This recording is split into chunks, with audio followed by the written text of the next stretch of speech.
Evet arkadaşlar, merhabalar. Bugün sizlere görmüş olduğunuz Lenovo bilgisayarda SSD değişikliğini nasıl yapıyoruz ondan bahsedeceğim. Tabi burada SSD'nizde fiziksel olarak bir arıza da olmuş olabilir. Veya boyutunu yükseltmek olabilirsiniz, isteyebilirsiniz. Bu sebeple değişiklik gerekebilir. Evet, öncelikle vidalarını söküp arkadaki kasayı ayırıyoruz cihazdan.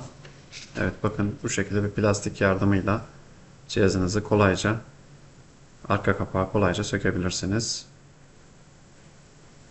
Anakarta erişim sağlayabilmeniz için.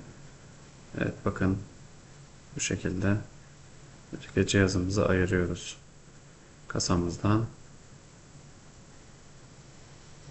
Evet, bakın kolayca bu şekilde sökmüş olduk.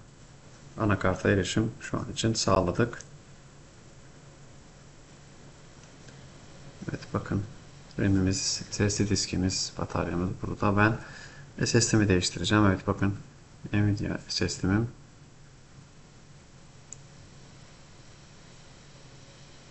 Evet, vidasını sökerek bu şekilde yerinden çıkarıyorum.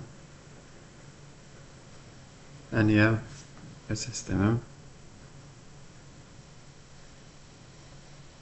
Tabii ben sizlere gösterebilmek için sökmüştüm cihazımı, SSD'mi. Bataryam da burada. Benim de burada. Tekrar SSD'yi yerine takacağım.